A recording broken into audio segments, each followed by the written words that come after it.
안녕하세요. 사연에 빠지다의 DJ 민영입니다. 오늘도 첫 번째 사연 시작하기 전에 구독과 좋아요 눌러주시고요. 그럼 오늘의 사연도 바로 시작해 볼게요. 안녕하세요. 포항에 살고 있는 40대 아줌마입니다. 저는 어렸을 때는 꽤 잘 살아서 서울에 살다가 외국에서 살았어요. 하지만 부모님의 사업 실패로 할머니 댁인 포항으로 내려와 살게 됐어요.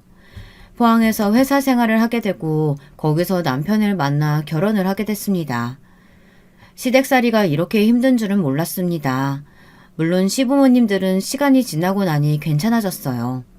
하지만 시누이들이 어찌나 저를 무시하던지 특히 첫째 시누이가 저를 그렇게 괴롭히더라고요. 그리고 동서들도 같이 저를 무시했습니다. 물론 처음부터 이렇게 힘든 건 아니었습니다. 처음 결혼 전에 제가 결혼을 잘했다고 생각했었죠. 결혼을 앞두고 시댁 부모님 댁에 갔는데 시부모님은 웃으며 저를 반겨줬습니다. 시누이도 저를 반겨주었고요. 앞서 말씀드렸던 것처럼 남편보다 제가 나이가 많아 걱정을 많이 했습니다. 그 당시 남편은 20대 후반이었고 저는 30대 중반이었거든요. 하지만 걱정과는 다르게 잘 왔다며 저보고 인상이 좋다며 반겨줬어요. 그리고 결혼 승낙을 받았습니다. 저를 보자마자 너무 예쁜 며느리가 들어왔다며 좋아해 주시더라고요. 그리고 1억은 시댁에서 도움을 줄 테니 잘 살아보라며 제게는 바라는 게 없다고 하시더라고요. 그래서 저는 너무 감사했습니다. 정말 시댁 부모님을 제 부모님처럼 모셔야겠다고 생각을 했습니다. 저를 받아주신 시댁 부모님이 너무 감사했거든요. 물론 어쩔 수 없을 수도 있을 거라고 생각은 했어요. 혼전 임신이라 어쩔 수 없이 결혼을 할 수밖에 없는 입장이기는 했거든요. 그래도 욕을 하기 마련인데 잘 대해주니 얼마나 좋은 시댁이라 생각을 하겠어요. 안 그런가요? 심지어 저는 부모님이 다 계시지 않았고 하나 있는 남동생도 외국에 있어 제게 남아있는 가족이라고는 없었거든요. 물론 남동생과 연락이 되지 않아 남아있는 가족이라고는 없었죠. 제 가족 이야기는 짧게 들려드릴게요. 어렸을 때 꽤 잘 살았다고 했잖아요. 어머니께서 잘 사는 집안이라 돈이 꽤 있었습니다. 아버지는 좋은 집안은 아니었지만 그 당시 개천에서 용났다고 할 수 있을 정도로 작은 동네에서 공부를 꽤나 잘하는 편이었습니다. 승승장구해 좋은 직장에 들어갈 수 있게 되었죠. 그리고는 주변 친구 대신 소개팅을 나갔는데 저희 어머니를 보게 된 거고요. 한눈에 반해 결혼에 꼴이 나게 됐죠. 처음에는 외할아버지가 많이 반대하셨다고 했지만 어머니가 저를 가지는 바람에 허락을 받았다고 했어요. 그래서 저는 외가 쪽에서는 거의 내놓은 자식이나 마찬가지였어요. 외할아버지는 저희에게 큰 집을 주셨고 아버지에게 회사를 물려주셨어요. 저희 어머니가 외동딸이라 아버지가 물려받게 되었죠. 그래서 어린 시절 굉장히 유복하게 자랐습니다. 유학을 가서 좋은 학교에 들어갔고 열심히 공부를 했죠. 하지만 사업이 망하게 됐고 저는 대학 졸업을 하지 못한 채 한국에 돌아올 수밖에 없었어요. 부모님은 남동생이라도 유학을 마쳐야 한다며 남동생에게 모든 것을 쏟아부으셨습니다. 솔직히 따지자면 제가 남동생보다 더 공부를 잘해서 좋은 학교에 들어갔었는데 남자라는 이유로 남동생에게 모든 걸 줬어요. 여자라는 이유로 기회가 없어진 게 너무 슬펐습니다. 미안하다. 너야 시집이라도 가면 되지만 네 동생은 뭐라도 먹고 살아야지 않겠니? 서럽지 않나요? 저는 꿈도 펼쳐보지 못하고 한국으로 오게 됐습니다. 저는 한국에 와 포항에서 고졸인 채 작은 회사에 들어가 일을 하게 됐죠. 그리고 몇 년 뒤 저희 외할아버지가 돌아가시고 어머니는 충격을 받으셨고 쓰러지게 됐습니다. 그리고는 시름시름 앓다가 돌아가시게 됐습니다. 아버지는 어머니가 돌아가시고 안 좋은 선택을 하셨어요. 어느 날 회사에서 일을 하고 있었는데 병원에서 연락이 왔습니다. 아버지께 사고가 났다고 하셨죠. 아버지는 술을 마시고 차로 뛰어들어 사고가 났다고 했어요. 저는 처음에 그 얘기를 듣고 충격을 받았습니다. 아버지가 뛰어들어갔다는 게 믿기지 않았어요. 아버지 미치셨어요? 왜 거기를 뛰어들어가요? 왜? 저 미치는 걸 보고 싶어요? 아버지까지 없으면 제가 어떻게 살아요? 미안하다. 다시는 그런 짓 하지 마세요. 미안하다. 제발 좀 그 미안하다는 소리 좀 안 하면 안 돼요? 왜 매일 아버지는 미안하다고만 해요? 저 괜찮아요. 제발 아버지가 괜찮아지세요. 어머니 돌아가시고 매일 술 마시고 토하고 술 깨면 또 마시고 어머니 찾고 저도 힘들어요. 제발요, 아버지. 이렇게까지 얘기했으면 아버지가 들을 줄 알았어요. 아버지는 얼마 되지 않아 돌아가셨습니다. 아버지는 결국 아파트 옥상에서 안 좋은 선택을 하고 말았어요. 운명의 장난인지 아버지가 떨어졌을 때 저는 보고 말았죠. 빨래를 넣다가 어떤 물체가 빠르게 지나가는 걸요. 정말 처참했습니다. 비참했어요. 슬프다고도 할 수가 없었습니다. 말로 표현할 수가 없네요. 아버지는 마지막까지 제게 미안하다고 하고 응급실로 가는 도중 돌아가셨어요. 아버지를 원망해야 할까요? 얼마나 힘들었으면 그런 선택을 하셨을까. 참 가슴이 먹먹합니다. 아버지는 늘 웃으며 말을 했어요. 어머니가 아니었으면 자기는 사람이 못 되었을 거라며 늘 어머니께 잘해드렸어요. 어머니를 정말 많이 사랑하셨어요. 하지만 사업도 망하고 어머니도 돌아가시니 삶에 희망이 없으셨던 거죠. 저로는 만족이 안 되었나 봐요. 그렇게 저는 부모님을 놓아드리고 혼자 열심히 살기로 다짐했습니다. 하지만 그게 마음처럼 쉽게 되지는 않더라고요. 사람이 죽어가는 모습을 보는 게 너무 괴로웠어요. 매번 꿈에 나오고 그때 있었던 비슷한 냄새의 소리만 있어도 괴로웠습니다. 한동안 저는 정신적으로 고통을 받았어요. 그러다 저희 남편을 만나게 됐어요. 처음에는 어린 남편에게 끌리지 않았죠. 어리기도 했고 그 당시에 부모님이 돌아가신 지 얼마 되지 않아 심적으로 여유가 되지 못했기 때문에 연애를 할 정신이 아니었거든요. 그래서 저는 남편의 고백을 거절했죠. 하지만 남편은 포기하지 않았어요. 남편은 늘 제게 다정하게 대해줬고 특히나 힘들어하는 제게 그 어떤 것도 묻지 않고 평소처럼 저를 대해줬어요. 다른 회사 사람들은 상을 당한 지 얼마 되지 않아 조심스럽게 대했고 심지어 어떤 사람들은 어쩌다 돌아가셨는지까지 묻기도 했죠. 근데 남편은 물어보지 않았어요. 그 모습이 배려 있는 사람으로 생각돼 남편에게 끌렸습니다. 남편의 계속되는 구애로 결국 저희는 사귀게 되었습니다. 그러다 아이가 생기게 됐고 결혼을 결심하게 됐습니다. 시댁에 찾아갔는데도 시댁 부모님들은 저를 좋게 봐주셨어요. 저희는 결혼을 하게 됐고 신혼생활을 굉장히 편하고 행복하게 보냈었어요. 하지만 결혼 후 시댁의 본 모습이 보이기 시작했어요. 저희는 제사를 지내지 않는다고 들었었는데 갑자기 시어머니께서 제사를 다시 해야겠다며 제게 말을 했습니다. 아가, 내가 너한테는 좀 미안한 소리를 해야겠다. 우리 집안이 제사를 지내지 않잖니? 근데 아이고 내가 점을 보러 갔는데 조상들이 노하셨다고 제사를 다시 지내야 한다고 하지 않겠어. 그래서 다시 제사를 지내려고 하는데 어떠니? 어머니가 그러시면 도와드려야죠. 아니 근데 나는 이제 나이도 있고 그래서 그런데 너네가 큰 집이잖니? 그래서 너네 집에서 지내는 건 어때? 네? 아, 네. 어머니가 그렇게 생각하시면 그럴게요. 저는 뭐 해드린 것도 없는데 제사라도 지내야죠. 그래, 작은 애들이야 바쁘니 할 수 없고 어차피 저녁에 지내는데 회사 끝나고 하면 되니까 괜찮겠지? 저는 어쩔 수 없이 저희 집에서 제사를 지내기로 했습니다. 처음엔 시부모님께 해드린 게 없어서 이거라도 열심히 해보자 생각해 하겠다고 했는데 괜히 고부 갈등이 차례와 제사가 있는 게 아니었어요. 동서들은 서울에 있으니 제사를 지내지 않아 저 혼자 다 해야 했습니다. 그리고 처음에는 저희 집에서 지낸다고 했었는데 나중엔 시어머니께서 시댁에서 지내야 마음이 편할 것 같다며 시댁에서 제사를 지내게 됐죠. 남편은 도와준다 말만 하고 시아버지와 술만 마시고 시누이들은 당연하게도 도와줄 생각을 하지 않았어요. 남편들은 연애 후와 결혼 후가 왜 이렇게 다를까요? 앉아있는 꼴이 그렇게 얄미울 수가 없더라고요. 그리고 저희 집 제사를 지내는 것도 아닌데 왜 남편은 가만히 있고 제가 일을 해야 하는지 이해가 가지 않았습니다. 회사 끝내고 시댁으로 가서 음식하고 차례상 차리고 저녁 늦게 제사를 지내고 청소까지 하고 나와야 했어요. 임신을 하고 있는 상태라 더 힘들었죠. 입덧이 심할 때는 남편이 도와주긴 했지만 시어머니가 자기가 알아서 다 한다며 괜찮다고 거절을 하시더라고요.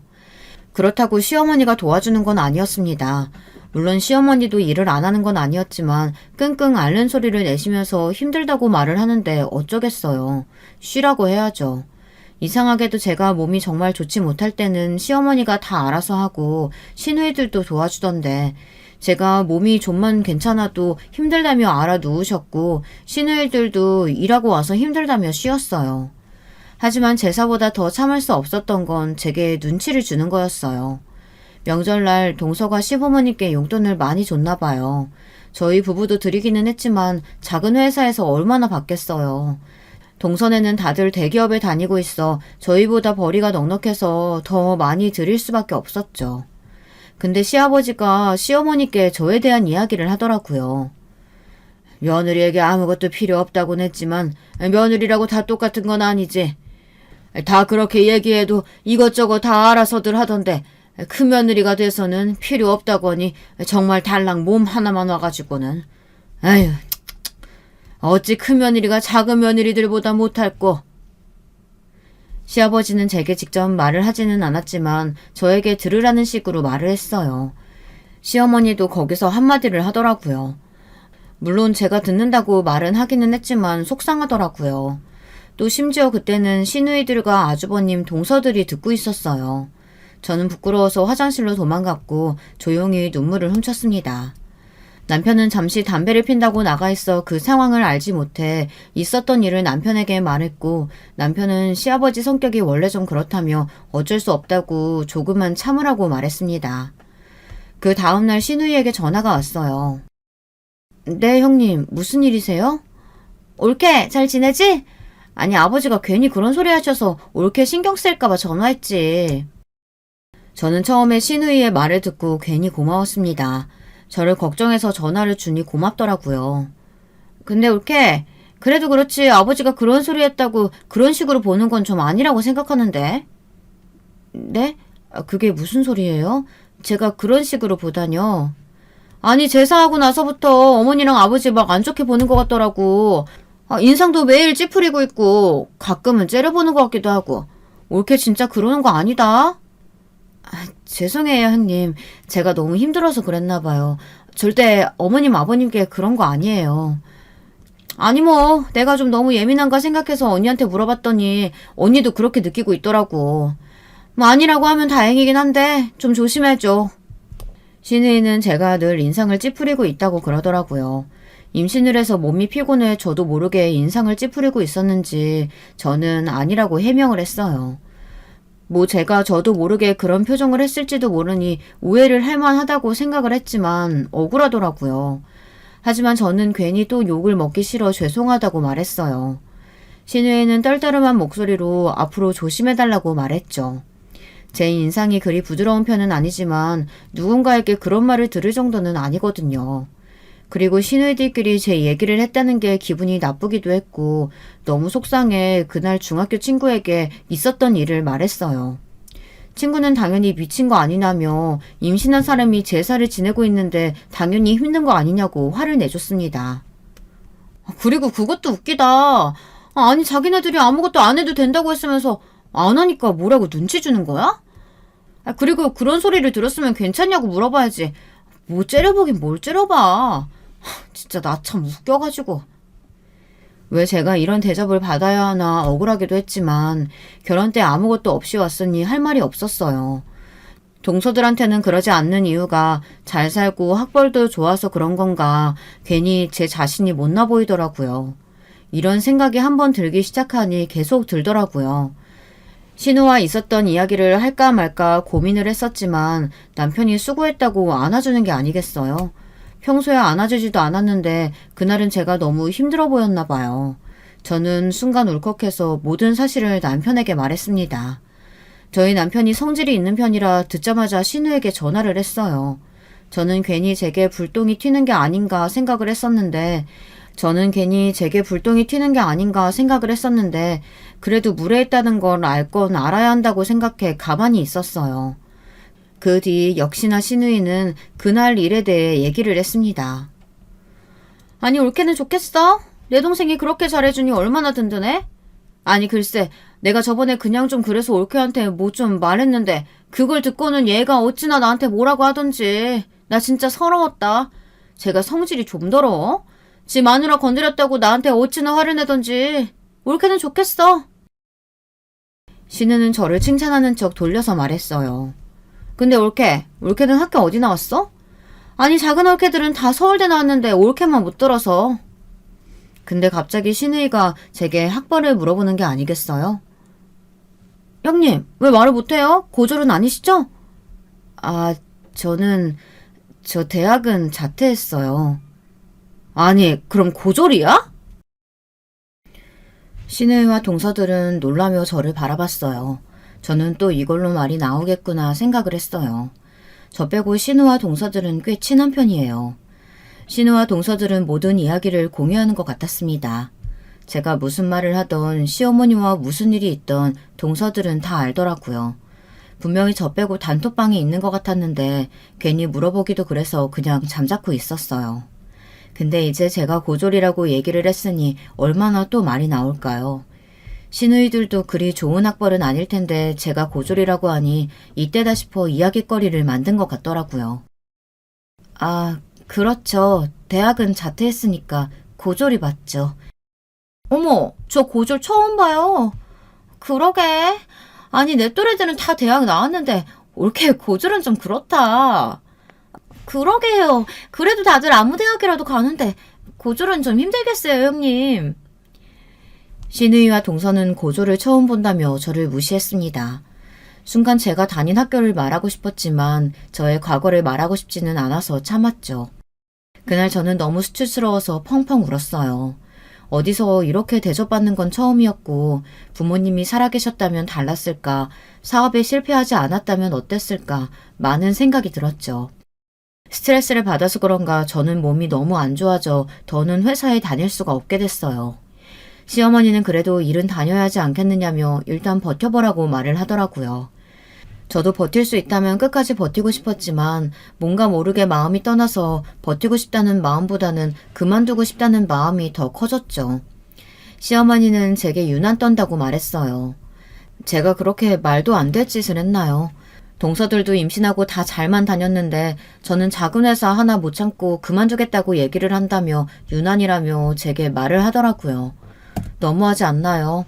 힘드냐고 그 말 한마디 물어봐주면 될 텐데 그게 어찌 유난이라고 말을 하는지 너무 섭섭하더라고요. 그리고 며칠 뒤 동서네가 포항에 결혼식이 있어 저희 집에서 자게 됐습니다. 시댁에서 자려고 했는데 결혼식장이 저희 집과 가까워서 저희 집에서 자게 됐어요. 같이 밥 먹고 한잔하며 말을 하는데 서로 정치 얘기를 하더라고요. 저는 정치 얘기를 하는 걸 별로 좋아하지는 않았어요. 가족들이랑도 정치색이 맞지 않으면 싸움이 날 텐데 굳이 왜 얘기를 꺼내겠어요. 심지어 다른 사람과 제 생각이 맞지도 않았어요. 그래서 저는 잠자코 있었습니다.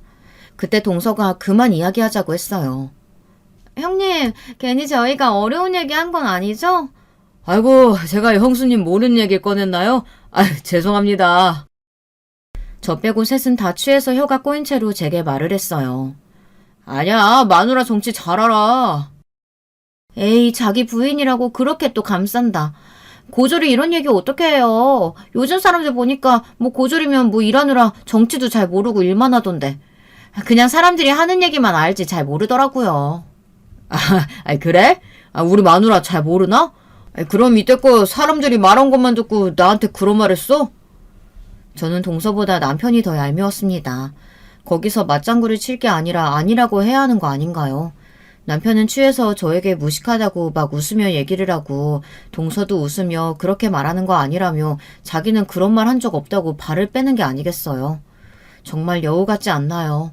그래도 뭐 어떡합니까? 취한 사람들에게 아니라고 해명하는 것도 웃겨 저도 그냥 가만히 웃으며 있었습니다. 하지만 생각하면 할수록 남편이 너무 밉더라고요. 저는 남편에게 한 소리 해버렸어요. 근데 웬걸 남편은 왜 그런 걸로 화를 내냐며 아무렇지 않게 말을 했습니다. 그리고 그 다음 날 저는 동서의 카톡을 보고 열이 받지 않을 수가 없었어요. 동서가 잠깐 씻는다고 식탁 위에 폰을 두고 갔는데 계속 연락이 오더라고요. 보지 않으려고 했지만 궁금해서 슬쩍 봤습니다. 근데 제가 없는 단톡방에서 대화를 불이 나게 하고 있더라고요. 제가 없는 단톡방이 있는 건 지레짐작으로 눈치채고 있었지만 제 눈으로 보니 더 할 말이 없더라고요. 더 화가 나는 건 제 욕을 하고 있지 않겠어요? 저는 이걸 남편에게 얘기했더니 자기가 말해보겠다며 저를 달래고는 그러니 왜 저보고 남의 폰을 봤냐고 물어보는 겁니다. 거기서 남의 폰을 봤다고 꾸중을 들어야 하는 일인가요? 너무 섭섭해서 그날 처음으로 크게 부부싸움을 했습니다.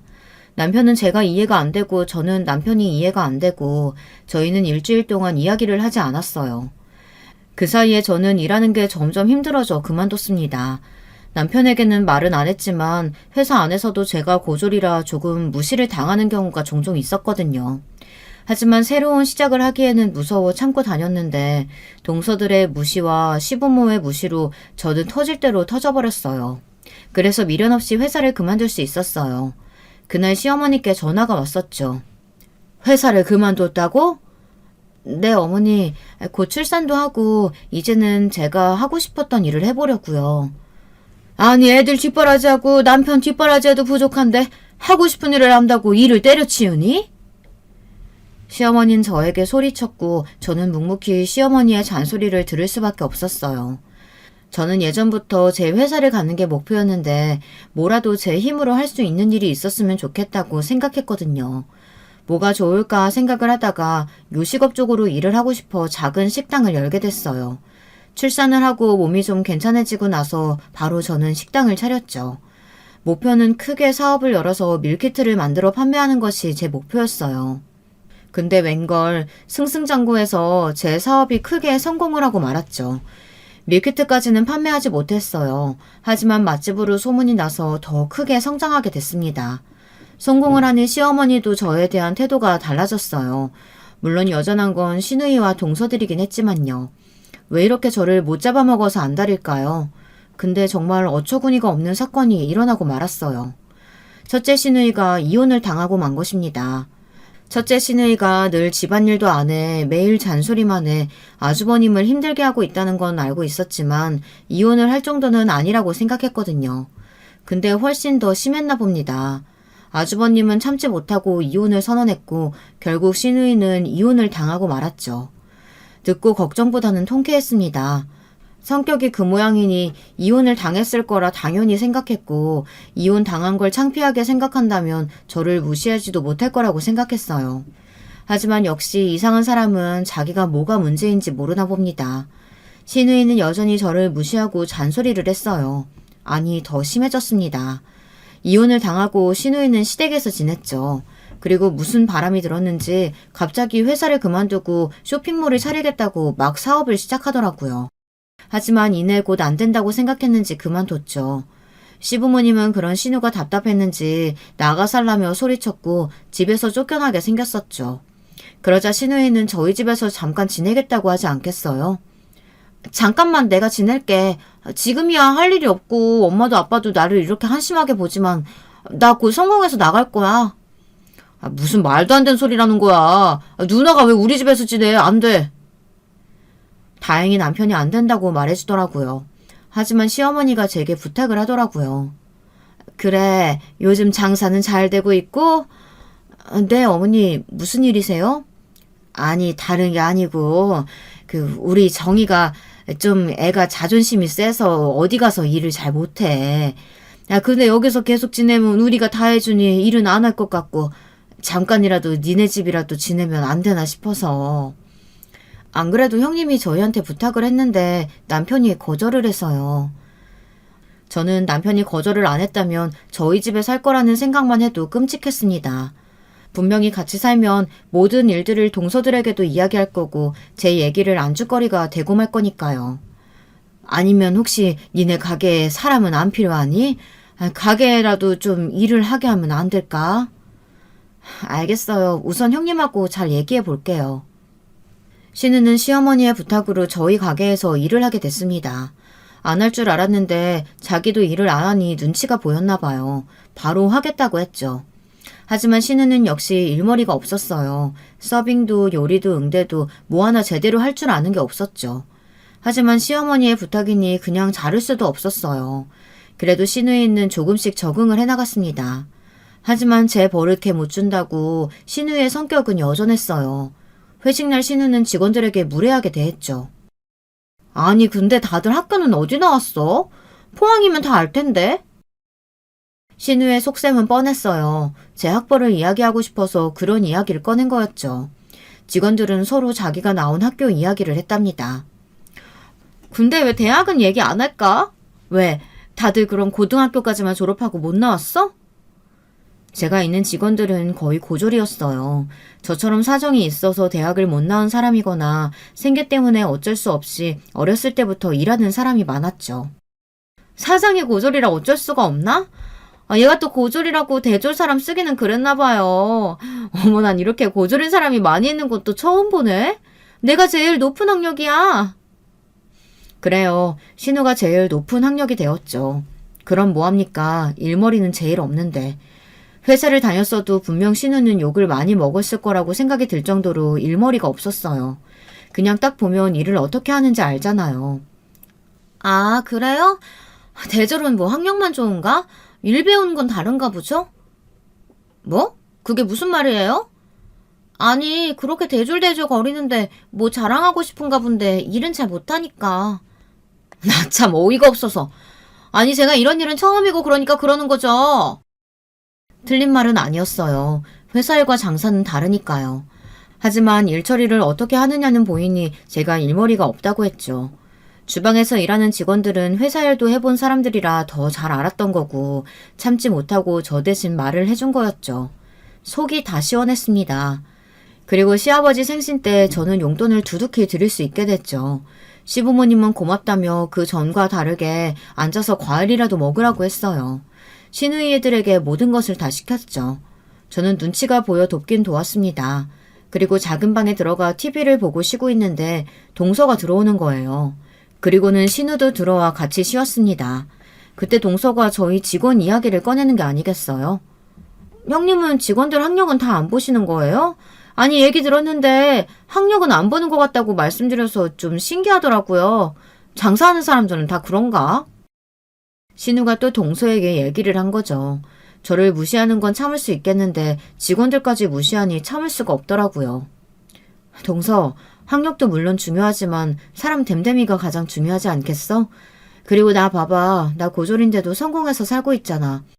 그리고 대졸도 거기서 거기인 사람 많고 가고 싶어도 어쩔 수 없이 못 간 사람도 있어. 아니 뭐 저도 알고 있죠.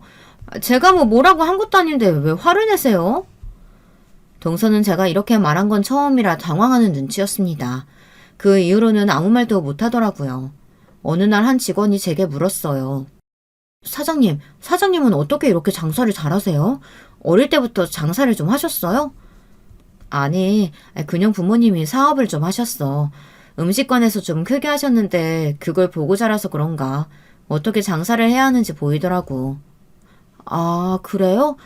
그럼 근데 사장님 잘 사셨으면 대학에 가실 수 있는 거 아니었어요? 사장님 꽤 똑똑하신 것 같았는데. 사장님 그거 아세요? 사장님한테서는 뭔가 모르는 기품과 뭐라고 해야 되지? 모르겠어요. 뭔가 우아하면서 사람이 똑똑해 보여요. 그래? 나는 딱히 그런 모습 보여준 적이 없는데. 그래도 그런 말 들으니 기분은 좋네. 뭐 내가 대학을 못 나와서 그렇지 좋은 곳에 가기는 했지. 사업만 망하지 않았으면 졸업도 했을 거고. 그래서 말씀 안 해주실 거예요? 하버드. 직원은 놀랐습니다. 놀란만도 하죠. 저는 하버드에 다니다 자퇴를 했습니다. 그래서 동서들이 서울대 나왔다 했을 때도 그리 크게 놀라지 않았죠.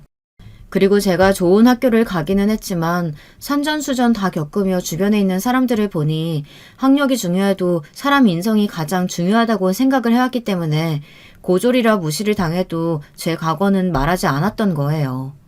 그 주변에서 듣고 있었던 직원들은 다 놀라했어요. 하버드생은 처음 본다며 왜 그때 말하지 않았느냐고 답답해 하더라고요. 저는 그냥 별로 말하고 싶지 않다며 조용히 넘어가자고 말했죠.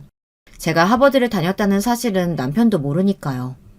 시간이 지나고 제게는 또 한 번의 축복이 찾아왔어요. 아이를 갖게 되었죠. 하지만 이번에는 달랐어요. 장사도 잘 되고 분점도 하나 내고 아주 승승장구하고 있었죠. 그래서 그런가 시어머니는 임신도 했는데 너무 무리하지 말라고 쉬라고 말을 했죠. 그래도 어떻게 제가 쉽니까? 조금은 너무하다는 생각이 들기는 했지만 처음에 아무것도 없는 저를 받아준 건 잊지 못하니 저도 도왔습니다.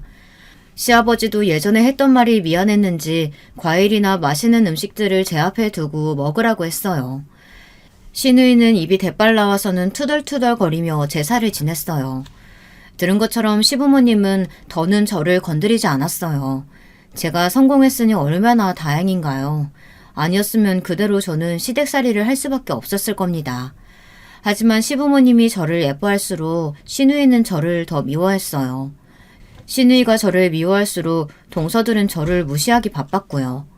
그래도 동서들은 참을 수 있었어요. 볼 일이 자주 없었기 때문에 그냥 참고 넘길 수 있었죠. 그리고 솔직히 지금이야 이래도 예전엔 더 잘 나가는 친구들도 있었고 그냥 자기네들이 좀 더 우월하다고 생각을 하면 그렇게라도 살라고 내버려두고 저는 저대로 살아가고 싶었죠. 하지만 날이 가면 갈수록 시누이의 행동은 더 심해져 갔어요. 엄마 진짜 너무한 거 아니야? 아니 처음에는 그렇게 잡아먹더니 왜 이제 와서 잘해주는 건데? 시누이는 시어머니께 저한테 왜 잘해주냐고 따지는 게 아니겠어요. 그래서 저도 물어봤어요. 형님, 아니 제가 도대체 형님께 잘못한 것도 없는데 왜 자꾸 저를 못 잡아먹어서 안달이세요? 어머, 얘 말하는 싸가지 봐? 뭐? 못 잡아먹어서 안달? 얘 그냥 너는 그냥 사람을 좀 무시하는 그런 게 있어. 너는 모르지? 시누이는 제가 사람을 무시한다며 막 뭐라고 하는 겁니다. 정작 무시하는 사람은 자기면서. 처음에는 둘째 시누이도 저에게 뭐라고 했었는데 점점 심하다고 느꼈는지 제게 사과를 하더라고요. 하지만 첫째 시누이는 자신의 잘못을 모르고 더 심하게 행동을 하고 더 심하게 무시를 하는데 누가 누구 보고 무시를 한다고 하는지 저는 참지 못하고 대꾸를 했습니다. 형님, 누가 누구 보고 무시를 한다는 거예요? 심한 거 모르세요? 그래도 작은 형님은 제게 사과라도 했지. 형님은 자기가 뭘 잘못한지도 모르고 저한테 왜 그러세요? 뭐? 너 말 다 했니? 왜요? 동서한테 제 얘기 이것저것 다 하고 잔소리는 잔소리대로 일하다 실수하면 다 남 탓. 그리고 제가 뭐라고 하면 동서한테 욕하고 성격이 그러니까 이혼이나 당하죠. 저는 그 말을 해서는 안 될 말을 하고 말았어요. 그때 저는 뺨을 맞고 말았죠. 시어머니에게요. 너는 성공했다고 오냐오냐 해주니까 아주 우습지? 저는 뺨을 맞은 것도 충격인데 시어머니에게 맞으니 너무 놀랐습니다. 시누이는 놀라지도 않고 고소하다는 식으로 웃고 있더라고요. 그 상황에서 웃고 있다는 게 말이 된다고 생각하세요? 그러고는 시누이는 억울하다며 자기는 욕을 한 적이 없다고 악어의 눈물을 짜내듯 울더라고요. 저는 그 자리에서 뛰어나갔습니다. 하필이면 만삭일 때라 몸이 무거워 제대로 뛰지도 못하고 서러워서 집에 나와 간 곳은 계단이었어요. 그리고 그 다음날 당연히 신우는 그 사건이 있었으니 안 왔을 거라고 생각했는데 나왔더라고요. 뻔뻔하게 웃으면서요 제게 말을 걸었습니다. 어제 일은 내가 사과 안 받을게. 뭐 나도 잘한 건 없으니까 우리 그냥 넘기자. 어이가 없었습니다. 신우는 오히려 사과는 됐다며 제게 말하더라고요. 그리고는 일을 하는데 화가 머리끝까지 났었죠. 그래서 저는 일을 안 놔도 된다고 말했어요. 뭐? 아니 잠깐만, 어이가 없네? 지금 화낼 사람이 누군데? 너 화나서 막 사람 잘라도 되는 거야? 신이는 그 자리에서 앞치마를 벗고 가게를 나갔어요. 몇 시간 뒤 시어머니께 연락이 왔습니다. 처음에는 받지 않았어요. 하지만 계속 전화가 와서 어쩔 수 없이 받았죠. 그래, 뺨은 괜찮니? 네. 미안하다. 내가 화가 나서 흥분을 좀 했다. 그래도 애를 이런 식으로 잘라버리면 어떡하니? 어머님, 저도 많이 참았어요.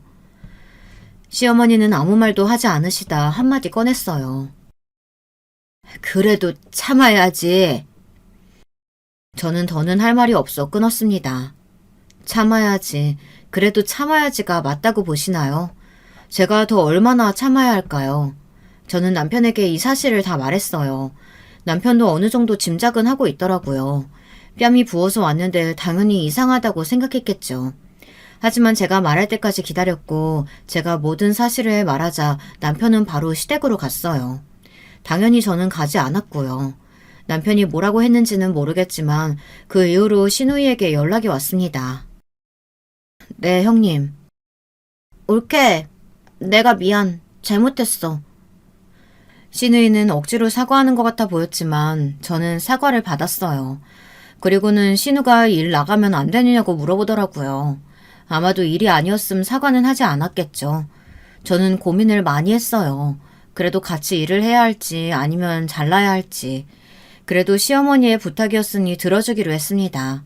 또 저는 후회할 짓을 선택한 거지만 그래도 남편 누나이기도 하니 어쩌겠어요. 다 덮고 가는 거라 생각하고 같이 일을 하기 시작했어요. 그 사건이 있는 이후 정신을 좀 차렸는지 전보다는 많이 심하게 대하지는 않았습니다. 시간이 지나고 저는 출산을 하게 됐고 잠깐 일을 쉬게 됐죠. 신은 중간중간 가게를 찾아갔는데 다들 신우 욕을 하기 바빴어요. 신우가 마음대로 일하고 자기가 사장인 것처럼 행동을 한다고 했어요. 그리고 직원들에게 막말을 한다고 했어요. 그 말을 들으니 더는 신우와 함께 일을 할 수 없겠다는 생각이 들었죠. 저는 바로 시어머니에게 전화를 했어요. 어머니, 제가 형님 행동 때문에 많이 참는다는 거 알고 계시죠? 얘가 또 그 얘기는 왜 꺼내는 거니? 좀 참으라고 했잖니?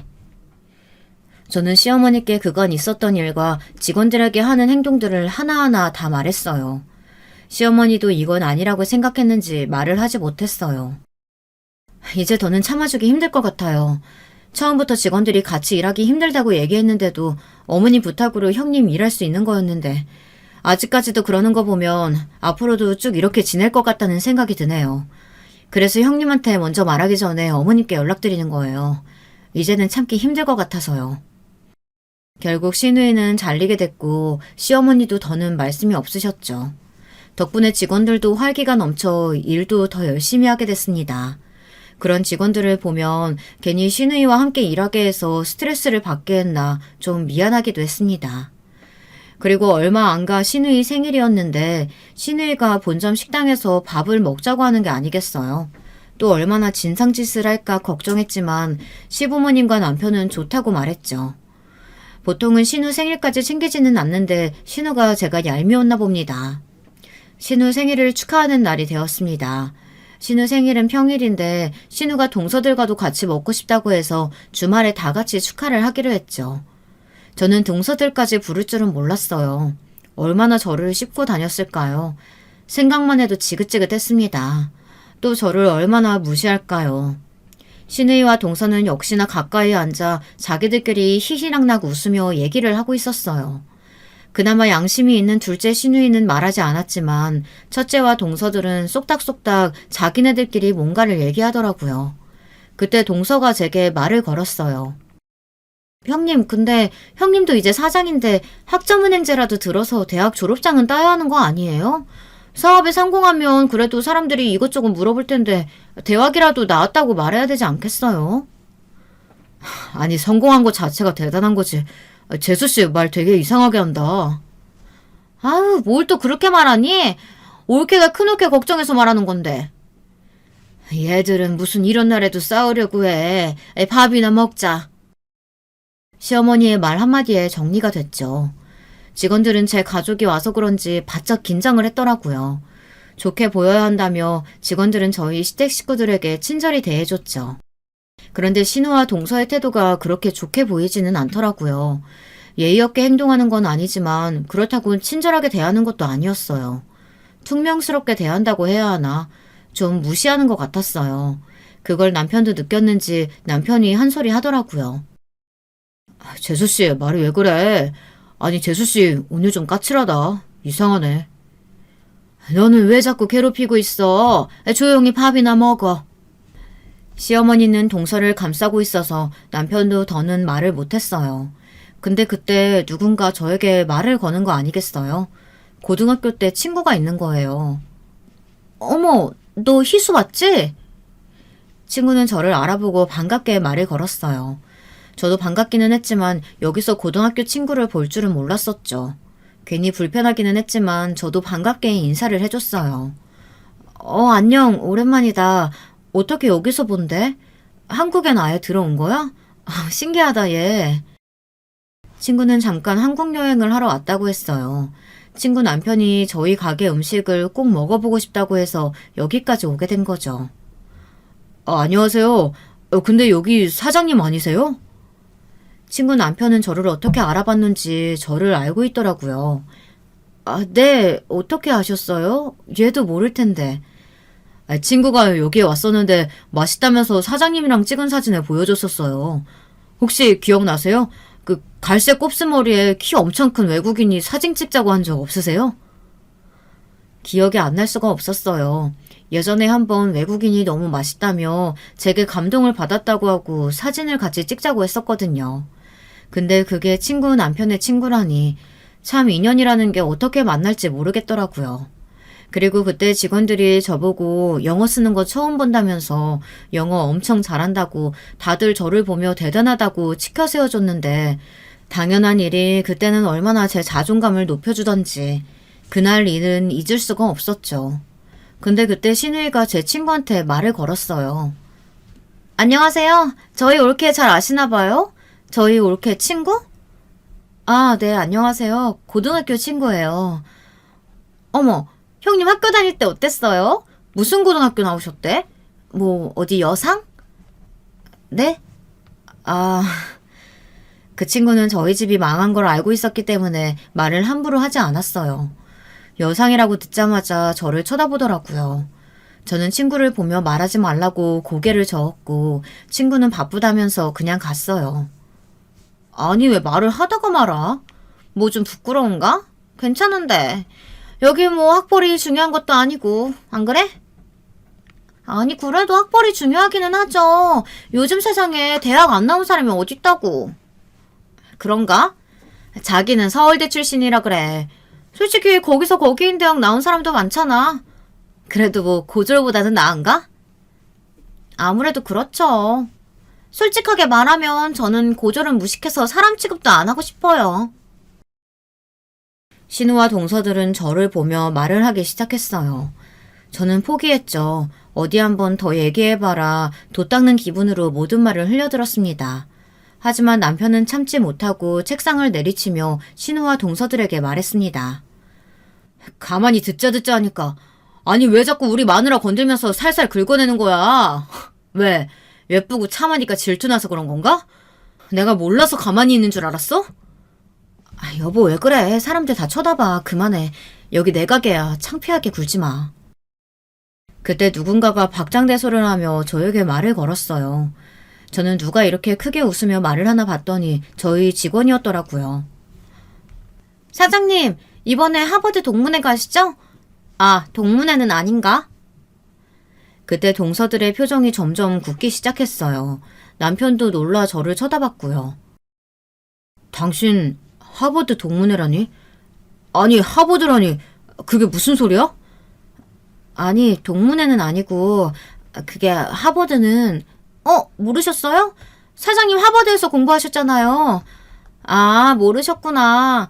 그래서 계속 무식하다 그러면서 무시한 거예요? 직원들은 신우이와 동서들을 보란듯이 쳐다보며 이 얘기를 했어요. 아니 하버드라니. 우리 집안에 그럼 서울대와 하버드가 같이 있는 건가? 우리 집안 며느리들이 참 머리 하나는 좋구만. 하버드라는 말을 듣자 시부모님은 저를 보는 눈빛이 전보다 더 자랑스럽다는 듯이 쳐다봤습니다. 아니 하버드는 뭐 아무나 가는 줄 알아? 올케 뭐 잘 사는 집안도 아니잖아. 한두 푼 드는 줄 알아? 제가 어렸을 땐 좀 잘 살아서요. 고등학교도 여상이 아니라 외국에서 나와서 좀 쉽게 갈 수 있었어요. 저도 이제는 모르겠다. 그냥 다 말했습니다. 졸업은 하지 않아서 동문회는 갈 수 없지만 직원들이 저를 생각해서 말해줬으니 저도 떳떳하게 말하기로 결심했죠. 하버드 얘기가 나오자마자 동서들 말수가 급격하게 줄어들었고 시어머니도 동서들과 신우에게 한 소리를 하더라고요. 너네 그러는 거 아니다. 얘 봐라. 좋은 집안에서 좋은 학교 다녔는데도 말도 안 하고 이렇게 말 한마디 없이 지가 사업 시작해서 성공했으니 어찌나 대단하니? 그리고 너 너는 형님이나 됐으면서 밑에 올케들 보기 부끄럽지도 않아? 그날 이후 신우와 동서들은 더는 제게 말을 하지 않았어요. 그리고 시부모님은 저를 더 좋아하게 됐죠. 동서들은 그날 제게 연락이 와 미안하다고 반성하게 됐다고 제게 연신 사과를 했어요. 거기서 뭐 더 일을 크게 벌릴 생각은 없어서 이제라도 이런 말을 했으면 됐다고 앞으로는 사람 무시하지 말고 겸손하게 살라고 말했죠. 하지만 신우는 좀 달랐습니다. 신우이는 오히려 자기를 가지고 놀았다며 제게 화를 내는 게 아니겠어요? 올케도 정말 너무한다. 내가 그런 말 했으면 똑바로 말을 해야 할 거 아니야. 지금 내가 안 좋은 대학 나왔다고 무시하는 거야? 형님, 제가 공부는 했지만 졸업을 못했으니까 말을 안 드렸죠. 그리고 졸업도 못했는데 거기서 떠벌리고 다니면 좋아 보여요? 괜히 그냥 학벌로 사람 무시하는 것처럼 보이지.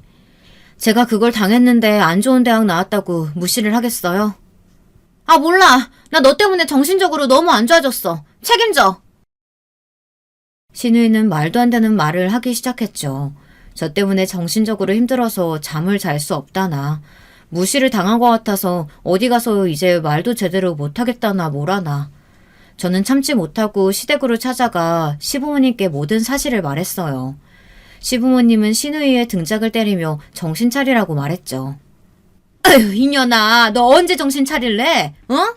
내가 언제까지 네 뒷지덕거리 해줘야 돼? 내 나이에 좀 편하게 살자. 너도 좀 정신 차리고 뭐라도 해봐야지. 언제까지 무시하면서 살 거야? 그리고 너도 뭐 좋은 대학 안 나왔으면서 누구한테 그렇게 무시하는 거야? 됐다. 우리도 뭐 얘 하는 말 듣고 무시만 했는데 우리가 잘못한 거지. 우리가 다 잘못 키웠지. 시어머니는 계속 신우의 등짝을 때리며 정신 차리라고 말했고 남편도 신우에게 한마디 했어요. 남편은 결국 신우에게 보지 않겠다고 말했습니다. 신우이는 어이가 없다면서 자기가 나가면 되는 거 아니냐며 소리치고 집을 나갔어요. 한동안은 집안 모임에서 첫째 신우이와 동서들은 오지 않았습니다. 자기네들도 창피한 건 아는 거죠. 어쨌든 저는 신우이와 동서들 덕에 오기가 생겨 더 열심히 하게 됐고 동서들 무시로 발벗고 나서준 직원들 덕분에 제 이야기를 할 수 있게 돼서 참 다행이라 생각했어요.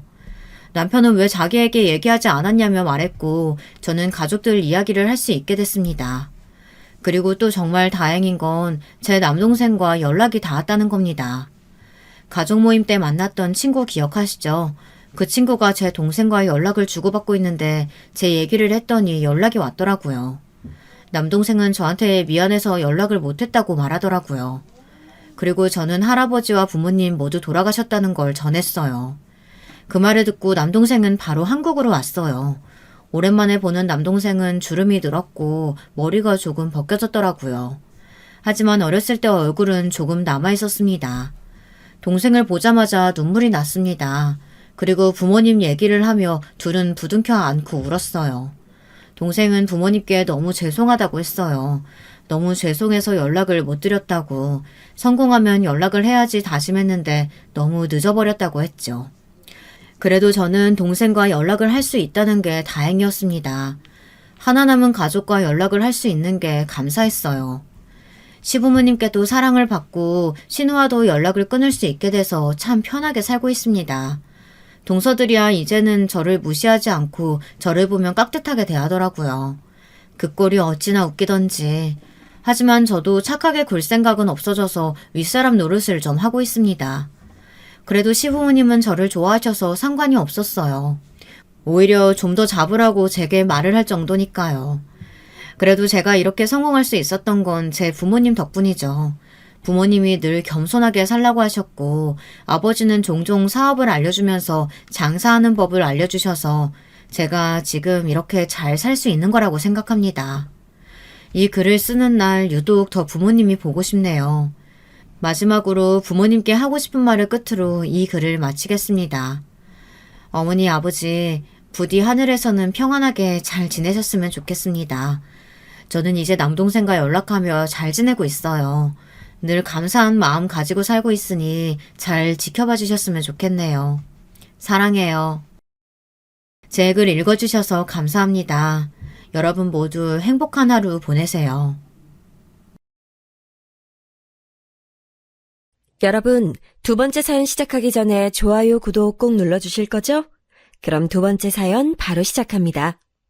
이번 사연은 남들보다 일찍 부모가 되셨다는 여성 사연자분께서 보내주신 이야기예요. 결혼 생활에서 기절초풍할 일을 겪으셨다는데요. 저와 같이 만나보실까요? 남편하고는 사이에 애가 일찍 들어서는 바람에 결혼을 하게 됐어요. 부끄럽게도 그래서 남들보다 좀 이른 나이에 저는 출산을 했고요. 저는 배우고 싶었던 분야가 뚜렷했고 공부를 더 미루지 않고 이어나가고 싶었기 때문에 아이는 돌진하기 전부터 친정엄마가 키워주셨습니다. 아이는 거의 친정집에서 살았고요. 3살 때부터는 시댁에서도 아이를 맡아주셨습니다. 저희 부부가 본격적으로 아이를 완전히 저희 수중에서 키운 건 아이가 초등학교 입학하고 나서였네요. 남편이 이때 일을 그만두고 집에서 쉬면서 있었기에 가능했던 것 같아요. 집에서 아이를 전적으로 봐줄 인력이 없었다면 아마 저희 아이는 친정이나 시댁의 손길을 받으며 한두 해 정도 더 떨어져 살았을 테니까요. 남편이 다니던 직장을 그만뒀던 것은 스트레스가 너무 심해서였어요. 직장 내의 문화에 적응을 잘 못했는데 업무까지 적성에 맞지 않았으니 남편으로선 하루하루가 고역이었겠지요. 게다가 근무 시간이 굉장히 길었거든요. 하루가 멀다 하고 야근을 했었던 것으로 기억하니까요. 그렇게 결국 직장을 때려치운 남편은 집에서 1년 넘게 아이를 보면서 지냈답니다. 집안일하고 아이 챙기고 그러면서 살았죠. 그러다가 시아버지의 육촌 형제분께서 차리신 공장에 들어가 일을 했어요. 저는 내심 남편이 계속 집에서 지내며 아이를 전적으로 돌봐주길 바랬지만 뜻대로 되지 않았습니다. 무엇보다 남편이 질색을 했죠. 여자들이나 하는 집안일하면서 애 숙제 봐주고 밥 차려주니까 진짜 미치겠다. 지난 1년이 내 인생에서 가장 최악이었어. 나 이제 다시 일자리나 알아보려고. 남자들은 집안일 하지 말란 법 있어? 그리고 남의 애 돌봐주는 것도 아니고 우리 하나뿐인 딸인데 뭘 그렇게 힘들어해. 직장생활 너무 지옥 같아서 떠올리기만 해도 속이 울렁거린다고 했잖아. 그래놓고 다시 직장인으로 돌아갈 수 있겠어? 더 이상 집에서만 내 효용의 가치를 증명하는 건 못 해먹겠어. 내 영혼이 좀 먹히는 느낌이 든다고. 알아? 우리 딸 정말 눈에 넣어도 안 아플 만큼 소중하고 사랑스러운 건 맞는데 내 일상을 전부 애한테 투자하는 건 진짜 아닌 것 같아. 내가 네 눈치 보느라 말을 안 해서 그런 거지. 나 이런 생각한 지 벌써 몇 달 됐어. 참다가 말하는 거야. 네가 나 집안일하고 마트에서 장이나 봐오고 이렇게 사는 걸 좋아하는 것 같아서. 근데 이젠 도저히 안 되겠다. 이러다가 나 말라 죽을 것 같아. 직장 생활하는 게 감당 안 돼서 두려운 마음에 망설였던 건데 혹시 일자리 주선해 주실 수 있냐고 아버지랑 친척 어르신들한테 연락 돌려보려고. 그런 대로 들어가면 일반 직장보다야 훨씬 낫겠지. 그래, 정 그렇다면 알겠어. 솔직히 애는 돌볼 인력 구하려면 얼마든지 구할 수 있으니까. 그치만 자기가 사회생활 다시 해보고 힘들다 싶으면 언제든지 그만두고 집에 있어도 되니까 이 점만 알아줘. 난 정말로 자기가 걱정돼서 그래. 직장생활 때문에 스트레스 받아서 위경련까지 일으켰던 남편이 걱정돼서 저는 차분히 말해줬던 거예요. 언제든지 돈 벌러 나가는 일 때려치우고 집으로 돌아와도 된다고요. 아무래도 아이가 워낙 어렸을 때부터 자기 부모가 아닌 조부모 손에서 자란 기간이 길다 보니까 이왕이면 저희 남편의 돌봄을 받으며 많은 시간 함께하면서 그렇게 계속 지내기를 바라기도 했었죠. 경제적으로 저희 집이 딱히 염려될 게 없었고 무엇보다 제가 전도유망했기 때문에 남편한테 돈 가지고 압박을 줄 게 없었기에 가질 수 있는 마음이었네요. 그렇지만 시아버지를 통해 일자리를 얻게 된 남편은 그곳에 정착해버렸어요. 아무래도 가족회사이다 보니까 많은 편의를 그쪽에서 봐준 게 유효했던 것이겠지요. 그렇게 얼마간의 세월이 흘렀고요. 저희 아이가 중학교 올라가고 나서부터 부부관계가 살짝 삐그덕거리기 시작했어요. 그 시기가 어떤 시점이었는가 하면 저는 이제 저의 자리를 완연히 잡아서 안정적으로 일상을 나고 있던 때였고요. 남편 역시도 그 공장에서 자기 역할을 딱 고정하고 일을 하고 있었으며 아이는 자기 주관이 강해지는 사춘기에 돌입한 때였지요. 어떻게 보자면 저희 집은 딱 알맞은 궤도에 올라서 이제 평탄한 모습으로 계속 세월과 함께 익어가는 과정만 남은 것이었어요. 그러나 이 시기부터 남편이랑 사이가 서먹서먹해지고 약간 겉돌게 될 줄은 상상도 못했었네요. 기껏 사회적으로 자리를 다 잡아놨더니 정작 집안에서는 불협화음이라는 게 너무 마음이 씁쓸했고요. 사실 저희 아이가 초등학교 5학년 때 남편이랑 진지하게 대화를 나눴었어요. 저도 생각만 가끔 하고 있던 걸 남편이 먼저 말로 꺼내는데 슬슬 둘째를 갖는 게 어떠냐는 것이었지요. 우리 더 늦기 전에 둘째를 갖는 게 어때? 나도 지금 다니는 일에 녹아들었다는 확신이 이제야 들고 나니까 자연스럽게 둘째 생각이 난다. 나도 둘째 생각하긴 했었어. 근데 남들은 우리 나이에 첫째를 갖기도 하는 걸. 우리가 늦은 나이는 아니잖아. 서두를 거 없다고 생각해서 난 그냥 느긋한 마음이었어. 알아. 그치만 우리 첫째 생각해야지. 나이 터울이 너무 크면 애들한테도 안 좋을 거야. 지금도 벌써 당장 아이 생겨서 내년에 태어난다고 해도 그럼 첫째랑 둘째가 12살 차이인걸. 띠동갑이라고. 그건 그렇네. 우리 딸이 워낙 사력 있고 착해서 그런가 자기 동생이랑 나이 차이가 커도 왠지 잘 돌봐줄 거라는 생각이 들어서 내가 구체적으로 몇 살 차이 날지 그런 걸 안 따져봤던 것 같다. 자기 말이 맞아. 우리 너무 갑작스럽게 아이가 생겨서 결혼하고 정신없이 살아오느라 간과했지만 자식을 외동으로 키울 생각은 없었잖아. 더 늦기 전에 둘째를 갖는 게 맞는 거겠어. 자기야, 우리 얼른 둘째 만들어서 우리 딸한테 동생 보여주자. 저는 남편의 말에 바로 동의가 됐고 아이한테 동생을 선물해주고 싶다는 생각으로 기뻐했습니다. 하지만 둘째가 생기지 않았습니다. 바로 생길 줄 알았는데 그렇지 않아서 많이 의아했었네요. 그래서 날짜 주기를 계산해가면서 남편이랑 전략적으로 둘째 임신에 노력을 했었고요. 그럼에도 뱃속에 생명이 들어서질 않았어요. 반년을 보낸 끝에 검사를 진행해봤었죠. 결과를 살펴봤더니 특별한 이상은 없었고요. 굳이 이유를 따져보자면 제 쪽에 작은 원인이 있긴 했었답니다. 저는 오만 각고의 노력을 다하면서까지 둘째를 가져야 한다는 강박 같은 게 전혀 없었던 듯 싶어요. 조급한 문제는 아니었기 때문에 이러다가 생기겠지라는 식이었죠. 하지만 남편은 그렇지 않았던 걸까요? 지금에 와서도 모르겠어요. 그 시기에 남편이 무슨 생각을 하고 있었는지. 남편은 소모적인 말을 잘 더하면서 정작 중요한 말은 자기 속에 꾹꾹 눌러 담았다가 끝에 가서야 간신히 말을 해주는 타입이었죠. 그렇기에 남편이 직접적으로 말을 하지 않으면 저는 알 도리가 없었어요. 그리고 저는 타고나기를 다른 사람한테 지대한 관심이 없는 편이에요. 그런 쪽으로 살짝 둔감하기도 하고요.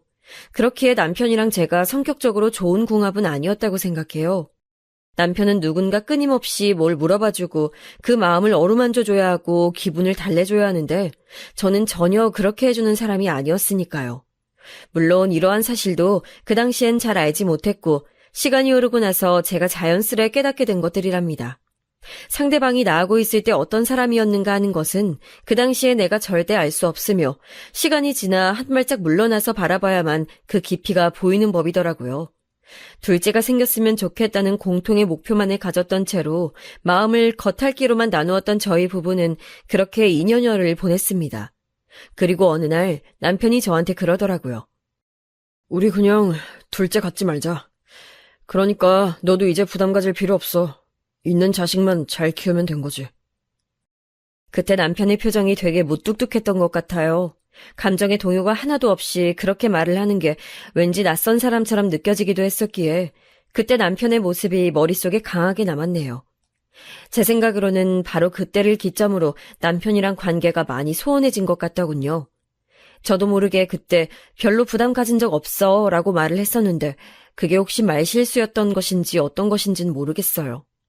저는 워낙 일이 바쁜 사람이었고 제 생활이라는 게 있었기 때문에 남편하고 진지하게 감정적인 대화를 해볼 여유나 필요성을 딱히 못 느꼈던 것 같아요. 하지만 시간이 지날수록 남편하고 서먹해졌다는 걸 느낄 수 있었기에 섭섭하고도 서운했죠. 또한 이 사람이 예전처럼 나를 대해주질 않는구나 하는 생각이 든 순간부터 저도 많이 기대치를 내려놓게 됐고요. 어쨌든 한 가족이란 울타리 안에서 저희는 그런대로 시간을 보내며 잘 살았습니다. 하지만 제가 저답지 않게 크게 발끈하는 일이 생기고 말았는데요. 그건 바로 저희 아이의 생일 때문이었어요. 선물을 뭐 갖고 싶은지 제가 물어봤더니 사고 싶은 건 자기가 살 테니까 돈으로 주면 좋겠다고 하길래 그렇게 해주기로 했어요. 그리고 저희 아이가 또 원하는 게 있었는데 TV에서 본 고급 레스토랑에서 저희 가족 셋이서 외식하는 거라고 했습니다. 그래? 같이 저녁 먹는 거 너무 근사한 생각인데? 우리 딸이 멋진 선물 말해준 덕분에 엄마 아빠도 그날 호강하겠다. 그럼 우리 딸이 아빠한테 가서 그거 말해볼래? 레스토랑 가서 밥 먹자고 말하면 아빠가 예약 다 해주실 거야. 엄마, 근데 꼭 내가 말해야 돼? 엄마가 아빠한테 말해주면 안 돼? 어차피 내가 말하나 엄마가 말하나 본론은 똑같은 거잖아. 그러니까 엄마가 말해주면 좋겠는데. 에이, 그래도 생일 당사자가 원하는 선물을 직접 말하는 거랑은 다르지. 우리 딸이 애교스럽게 가서 말해봐. 분명히 아빠가 엄청 좋아하시면서 우리 딸이 해달라는 거 해줄 테니까. 아이가 직접 자기 아빠한테 가서 부탁하는 걸 꺼려하길래 저는 사춘기의 여파라고 생각했어요. 그 작년 생일에도 저는 하필 너무 바빴던 데다가 아이도 생리통이 심해서 어영부영 넘어갔었거든요. 그래서 올해는 제대로 챙겨주고 넘어가야 하는 때이니만큼 남편이 흔쾌히 응해줄 것이라고 믿었고요. 하지만 이게 웬일인가요? 저 일하고 있는데 아이한테서 카톡이 왔어요. 우는 이모티콘 여러 개를 보내놨길래 이상하다 싶어서 전화를 해봤더니 아이가 서러워서 훌쩍거리더라고요. 아빠가 시간 없다고 내 생일에 같이 밥 먹어주는 건 무리니까 꿈도 꾸지 말라고 나한테 그랬어. 직접 얼굴 보고 말하기 민망해서 아까 점심시간에 아빠한테 카톡했더니 그렇게 답장 왔어. 내가 그러면 생일 지나고 나서 그 다음 주말에 레스토랑 가자고 했더니 그것도 안 된대. 그냥 싫대. 아빠가 내 생일 챙겨주기 싫으신 것 같은데. 엄마는 왜 엄마가 말 안 하고 나한테 이거 시켜서 나 힘들게 만들어. 듣는데 정말 속상하더라고요. 저한테 무뚝뚝하고 정없게 구는 건 그렇다 쳐도 아이한테 그러면 안 되는 거잖아요. 공부 잘하고 똑똑한 저희 아이가 우는 소리를 들으니까 가슴이 찢어졌죠. 제가 화가 나서 남편한테 바로 연락했어요. 아이한테 그런 식으로 거절한 거 맞냐고 물었더니 당당하게 맞다고 대답하더군요. 애한테 어쩜 그럴 수가 있어. 그리고 자기가 하는 일이 뭐 그렇게 바쁘고 힘들다고 애 생일도 못 챙겨준다고 그래. 거절하더라도 조금 부드럽게 해줄 순 없었어? 다짜고짜 왜 화를 내? 너답지 않게. 애가 벌써부터 겉멋들어서 연예인들 간다는 고급 레스토랑에 눈독 들이고 거기서 생일 저녁 먹고 싶다고 하는데 그걸 부모로서 따끔하게 교육시켜주는 게 맞지? 애가 10원 한 장을 안 벌어봤는데 돈의 가치를 알기나 하겠어? 자기 무슨 소리 하는 거야? 애가 돈을 왜 벌어야 되는데? 학교 가서 공부만 하면 되는 애야. 돈은 내가 벌고 자기가 벌잖아. 마땅히 애가 여유로운 생활 누렸으면 해서 우리가 열심히 돈 버는 거 아니었어? 그렇게나 레스토랑이 싫으면 딴 데로 예약해. 가격대 조금 낮은 곳으로 가면 되겠네. 됐어. 이미 기분 다 망쳤는데 가긴 어딜 간다고 예약을 하래. 둘이서 모녀끼리 오붓하게 시간 즐겨. 난 빠질 테니까. 이때 너무 화가 나서 머리 뚜껑이 열리는 기분이었어요. 딸아이는 사춘기가 왔어도 자기 엄마 아빠랑 잘 지내보고 싶어서 노력 중이고 저희 눈치 살피는 게 뻔히 보이는데 저는 그런 딸이 가끔은 너무 예민하고 민감한 성정을 타고났다는 생각도 했었고요. 굳이 저렇게 자기 부모 눈치 보고 분위기 살필 필요까지 있나 싶어서요.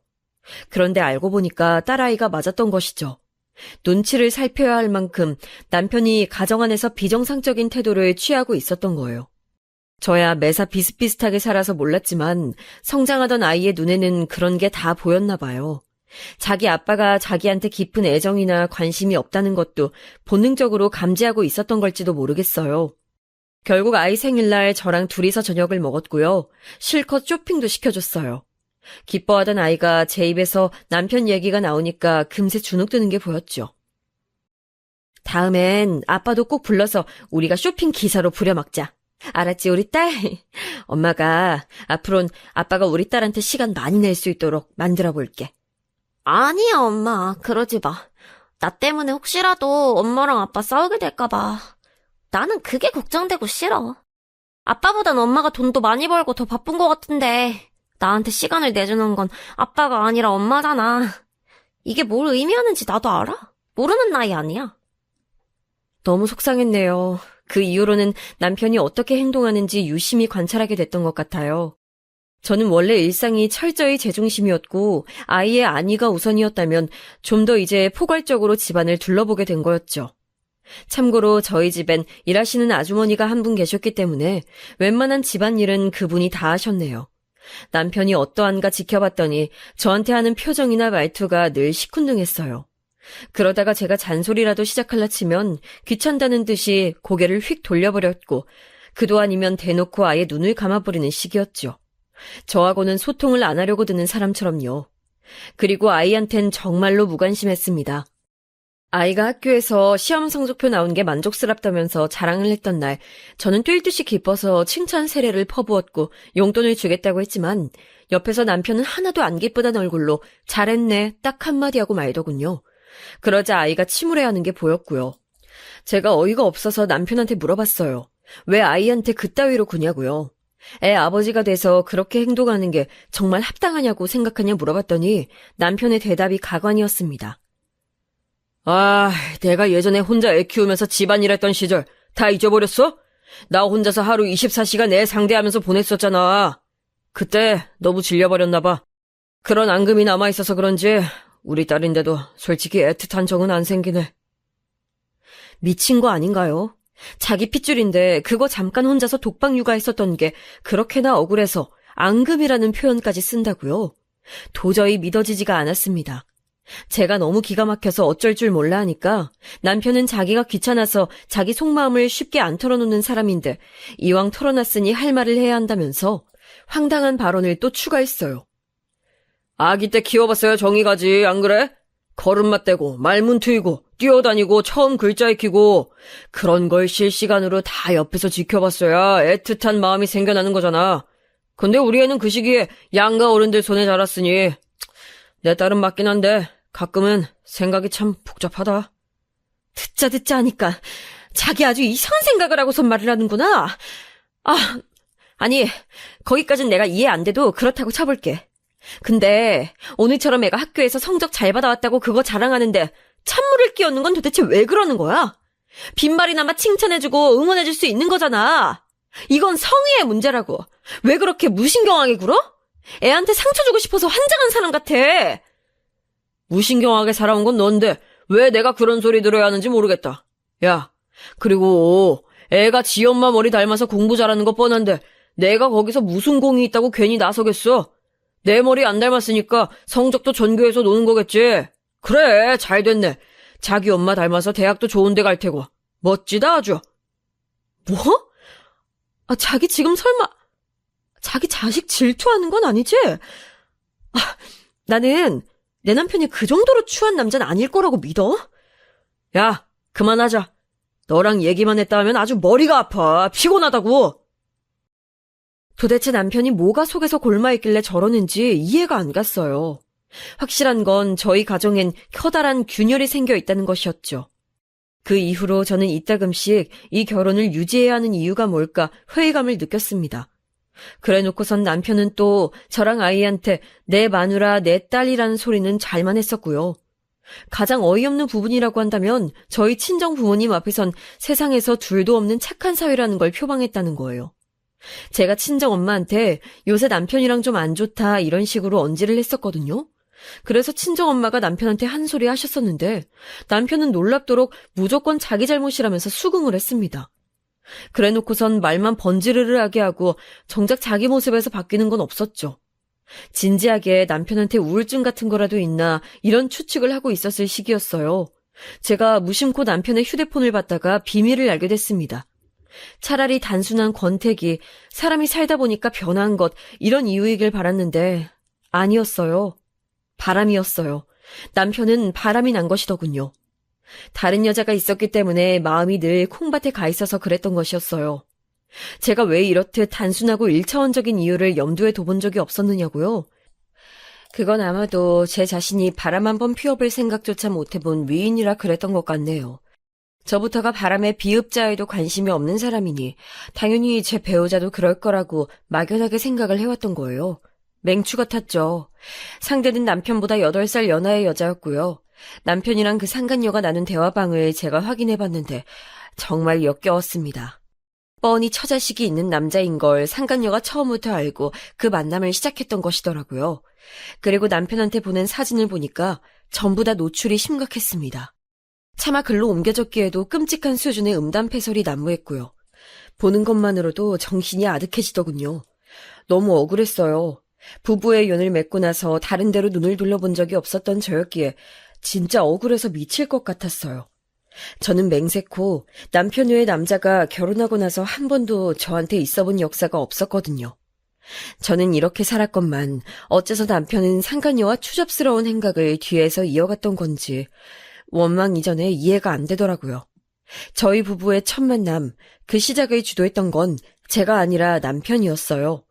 20대 초반의 나이에 저는 인생 첫 남자친구를 만들었는데 연애를 잘 이어가다가 의견 차이로 싸운 뒤 헤어지게 됐어요. 첫 이별을 겪고 방황하던 그 틈에 다가왔던 남자가 바로 남편이었죠. 저에게 엄청 적극적으로 밀어붙였었고요. 참고로 남편은 저보다 2살 연상입니다. 그때 남편은 군대를 다녀온 직후였는데 자기 말로는 여자가 고프다고 했었네요. 군대 가기 전에 만난 여자친구가 있었는데 금세 헤어졌다고 말을 했었죠. 나 군 복무 마칠 때까지 기다려줄 줄 알았는데 배신하더라. 다른 남자를 만났더라고. 정말 충격적이었어. 그렇게 지조 없는 여자는 다신 만나고 싶지 않아. 난 아직 여자를 전혀 모르는 몸이고 키스도 안 해봤어. 너한테 내 모든 걸 바치고 싶은데 넌 어때? 난 너처럼 강렬한 느낌이 드는 여자는 태어나서 처음 봐. 남편은 돌려 말하는 법 없이 적극적으로 저한테 들이댔고 첫 이별에 방황하던 때이기도 했던 저는 우왕좌왕하다가 남편이 이끄는 대로 넘어가 버렸어요.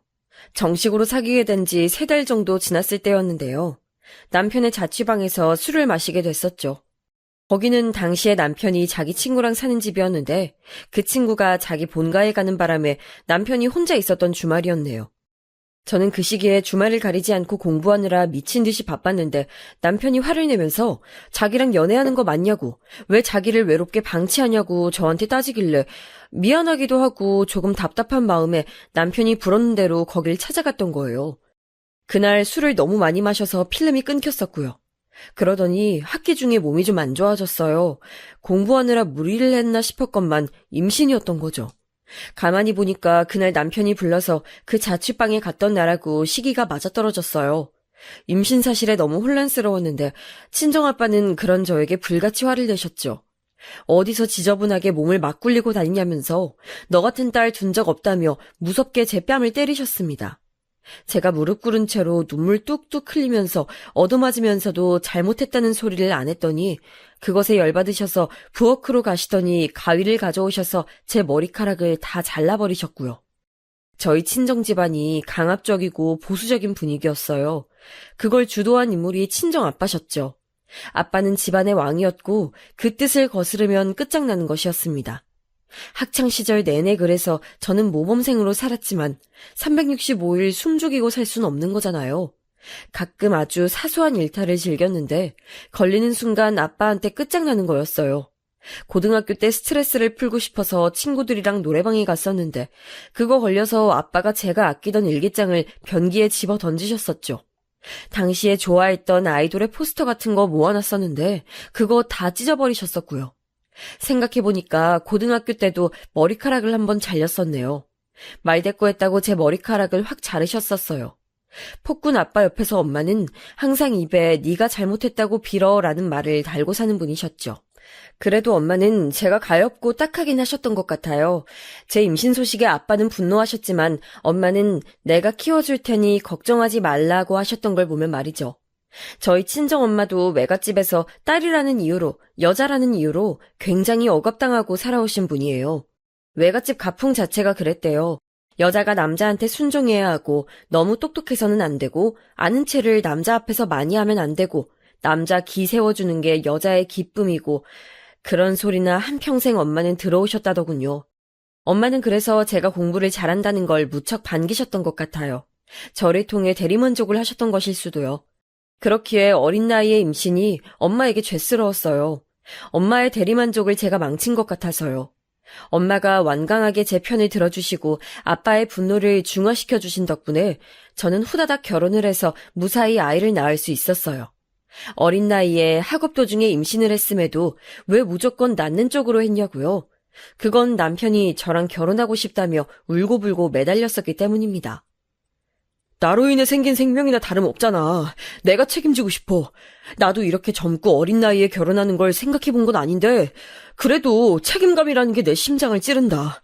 비록 우리가 서로 알게 된 지 오래되지는 않았지만, 앞으로 기나긴 인생 동안 천천히 알아가면 되지 않을까? 우리 아이 낳고 키우면서 그렇게 살아보자. 내가 잘할게. 너만 보면서 우리 아이 키우면서 나 그렇게 살아볼 거야. 제 앞에서 무릎을 꿇고 그렇게 호소를 하더니 이윽고 오열까지 하는 남편을 보면서 제가 흔들리지 않기란 무리였어요. 제 뱃속에 생긴 아이의 친부인데 어떻게 외면이 됐겠나요? 그리고 아빠의 무자비한 손길에 제 머리카락이 엉망으로 잘려 있었는데도 남편은 머리가 어쨌든 내 눈엔 다 예뻐 보인다는 말을 해줘서 어렸던 제 마음을 흔들어놔 버렸죠. 귀한 아들의 속도 위반 소식으로 시댁은 뒤집어졌었는데요. 특히 시어머니께서 너 어디서 뭐하는 발랑까진 년이야? 네가 감히 내 아들을 꼬드겨서 이런 사태를 만들어놔? 너 아주 보통 내기가 아니구나. 내 아들이 아직 뭣도 모르는 순진한 애라서 너한테 넘어간 모양인데 나는 못 속인다. 내가 결혼을 허락할 것 같아? 그 뱃속에 들었다는 아이 진짜로 내 아들의 핏줄인지 알게 뭐니. 안 그래? 다짜고짜 저한테 연락을 하셔서는 소리를 지르셨었죠. 그런데 시댁에선 금세 저를 찬성하게 됐답니다. 시어머니의 만행을 알게 된 남편이 화들짝 놀라서 자기 식구들한테 저를 정식으로 소개시켜줬었거든요. 그러자 그때부터 당장 시어머니께서는 저에게 사과하실 계획, 그리고 빠른 결혼 준비 진행을 짜기 시작하셨답니다. 뭐라고? 의대생? 게다가 집안이 그렇게나 잘 산다고? 어머, 아유, 사는 동네가 어디라고?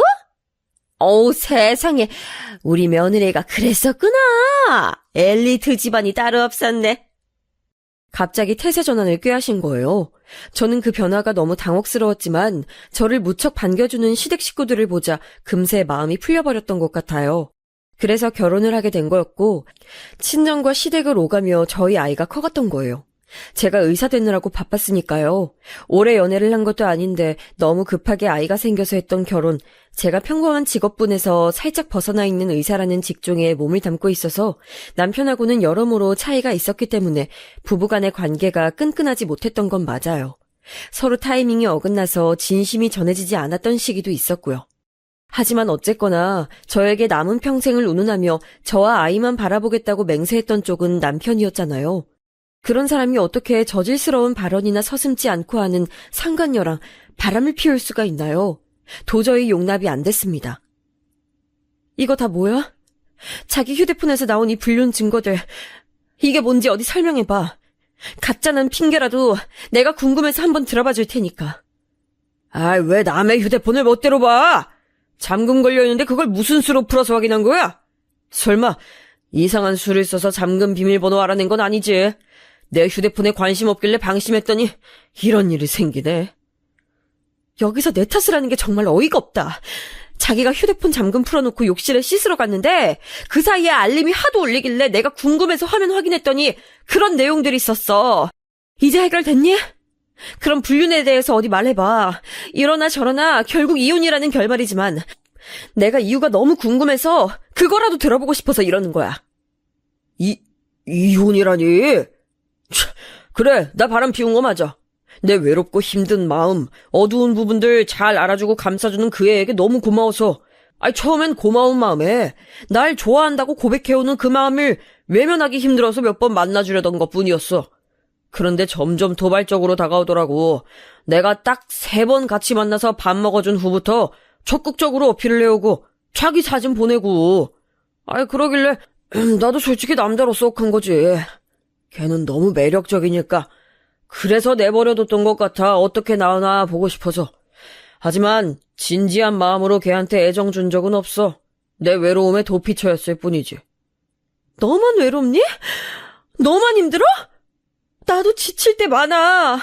내가 워낙 성격이 묻어나고 남한테 의지를 안 하려 들어서 그런 거지. 나도 깊은 속마음으론 늘 괴로울 때가 많았어. 왜냐고? 네가 나를 힘들게 만들었으니까. 너 나랑 우리 딸 위해서 마음으로 희생해 본 적 있어? 정성스럽게 뭘 해본 적이라도 있었니? 이게 어떻게 가족이야? 그런 마당에 저급한 농담이나 일삼는 어린 여자랑 바람이나? 됐어. 더 재고할 것도 없어. 이혼하자고. 너랑 그 여자 둘 다 내가 조져놓을 거니까 그런 줄 알아. 미안해. 내가 예상치 못하게 그때 너랑 너무 이르게 결혼을 했어서 그런지 계속 마음이 붕 떠서 살아온 것 같아. 우리가 다 일터에서 안정적으로 자리 잡은 다음에 정말 부모가 될 준비가 다 된 상태에서 아이가 새로 생겼다면야. 그때서야 진짜 가정을 꾸린 기분이 날 것 같았어. 그래서 둘째를 간절히 기도하고 바랐는데 넌 아니었잖아. 넌 별 생각 없었잖아. 그때 너한테 솔직히 실망했었고 그 후로 계속 겉돌게 되더라. 그러다가 말하지 않아도 날 알아주고 위로해주는 상대가 나타나니까 정신을 못 차리겠더라고. 이게 아닌 걸 알면서도 속절없이 끌려갔어. 미안해. 내가 너무 나약해서 그랬어. 그런데 나 우리 가정을 잃고 싶진 않아. 내가 이렇게 빌 테니까 한 번만 눈 감아주면 안 될까? 남편이 눈에 눈물이 그렁그렁해져서는 제가 머뭇거리니까 갑자기 제 앞에서 무릎까지 꿇었어요. 그 모습을 보니까 진짜 한숨만 나오더라고요. 어쩌다가 이 지경까지 왔는가 싶고 서로에게 서로가 인연이 아니었나 하는 안타까운 생각만 들었네요. 머리가 아파서 다음에 얘기하자 하고는 일단 자리를 피했어요. 그런데 그 다음 날에 남편이 저한테 또 절절하게 사과를 했어요. 자기가 정서적으로 불안했던 걸 알고 있지 않았냐면서 정신적인 결함 때문에 그 상간녀한테 홀렸던 것뿐이지 진지한 감정은 전혀 없었으니까 용서해달라며 빌었습니다. 꽤 오래도록 저나 딸아이한테 소홀하고 냉정했던 남편이었기에 그런 모습을 보니까 낯설면서도 기분이 이상하더라고요. 그런데 제가 사실 마음속으로 남편한테 빚이 있었나 봐요. 예전에 남편이 힘들어할 때 그 속을 들여다봐 줄 겸 둘째 임신을 포기하자고 그랬을 때 그 심경이 어땠는지 물어나 봐줄 걸. 그런 후회가 조금 있었거든요. 그런 게 저의 마음을 약하게 만들었어요. 저도 모르게 입술 꽉 깨문 채로 남편을 향해 고개를 끄덕여주고 말았습니다. 여기까지는 묵인하고 참고 넘어가 주겠다는 뜻이었죠. 남편은 앞으로 한눈 안 팔고 살겠다 그랬어요. 길고 긴 결혼 생활이라면 어쩌다가 겪을 법한 일로 그저 그런 수준의 해프닝으로 이 사건이 남을 거라고 그때까지만 해도 저는 그렇게 생각하고 있었던 것 같아요. 그런데 일주일 정도가 지났을 때였나? 누가 저한테 안녕하세요라고 카톡을 보내왔어요. 모르는 사람이어서 고개를 갸웃하던 저는 프로필 사진을 확인하고선 입을 틀어막았죠. 그 상간녀였으니까요. 제가 너무 황당해서 답장을 못하고 있었는데 그 상간녀가 재차 내용을 보내왔습니다. 오빠한테 저랑 헤어지라고 했다면서요? 정말 배려심이 부족한 분이시네요. 사랑하는 사람의 행복을 빌어주시는 게 진짜 사랑 아닐까요? 전 그렇게 생각해요. 딸 하나 있다고 유세 부리면서 오빠 발목 잡는 거 너무 추하세요. 좋은 말로 할 때 오빠 놓아주세요. 정중히 부탁드립니다. 협박조로 말을 해놓고선 정중히 부탁한다고요?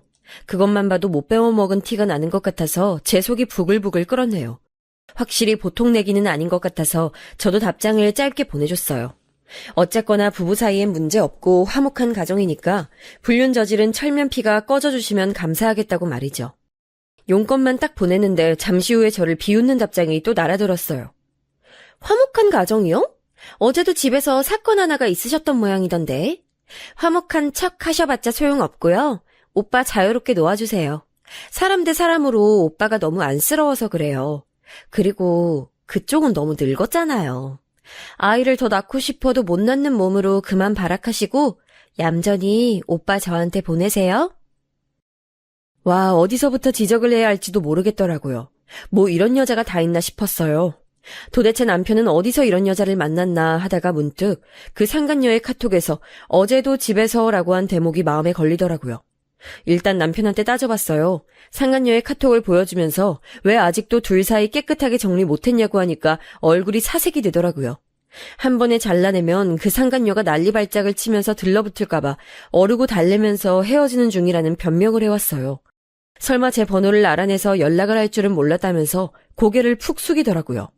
그런데 어제 있었던 저희 집안 얘기를 상간녀한테 한 적은 없다고 했어요. 맹세코 말이죠. 저는 전부터 마음에 걸리는 게 있었기에 저희 집안일 해주러 오시는 도우미 아주머니께 따로 여쭤봤어요. 대뜸 상간녀의 사진을 보여주면서 알죠? 라고 했더니 표정 관리를 못하시더군요. 그럼 그렇죠. 상간녀가 제 남편을 어떻게 속속들이 알고 그 사정을 들여다보면서 접근을 했겠어요.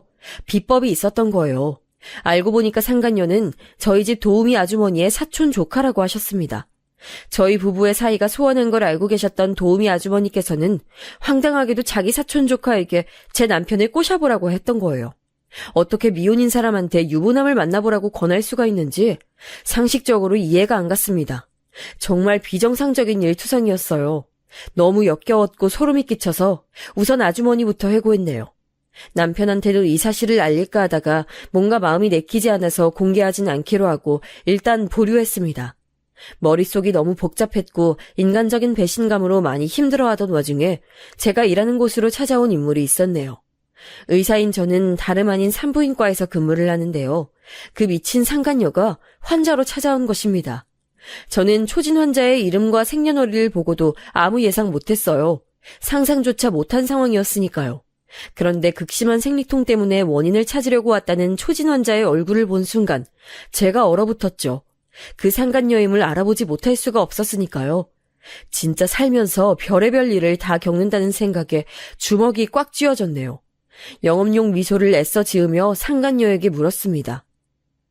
환자분, 생리통이 심해서 오셨다는데 맞나요? 주 증상을 우선 말씀해 주시겠어요? 사실 생리통이 심하긴 한데 참을 수 있을 정도라서요. 그리고 한동안은 생리를 안 할 것 같아요. 산부인과 온 김에 저 임신했는지 한번 보고 싶은데 봐주실 수 있나요? 네? 지금 임신이라고요? 맞아요. 제가 아무래도 오빠 아이를 임신한 것 같아요. 제가 건강해서 그런가? 아니면 누구누구보다 어려서 그런가? 임신이 잘 되나 봐요. 아직 테스트기는 안 해봤는데 제 느낌이 임신이네요. 2달째 생리를 건너뛰었거든요. 선생님이 한번 어떤지 봐주세요. 제 뱃속의 아이가 잘 크고 있을까요? 제잘제잘 떠드는 상간녀 앞에서 순간 표정 관리가 안 되더라고요. 그러다가 2판 4판이다 싶어서 봐주겠다고 했습니다. 초음파 한번 보자고 했지요. 서로가 서로를 알고 있음에도 말로는 티를 내지 않고 기싸움하며 의사와 환자로 만난 상황이 어처구니가 없어서 코미디처럼 느껴지기도 했던 것 같아요. 그만큼 현실감이 없었죠. 초음파를 보던 저는 어떤 사실 한 가지를 금세 알아차렸어요. 그때 제 표정을 살피던 상간녀가 태연하게 이런 말을 하더군요. 사랑하는 남자의 아기를 낳아주지 못하는 것만큼 여자로서 비참하고 눈물 나는 일이 또 있을까요? 선생님께서는 설마 아이를 가지고 싶으신데 못 가지신 경험 같은 거 없으시겠죠? 산부인과 선생님이신데 설마 그런 일은 없으셨을 거라고 믿어요. 보아하니 제 과거를 다 알고 있기에 그런 소리를 나불대는 게 분명했어요. 둘째 임신을 기다렸었지만 끝내 임신이 안 됐었으니까요.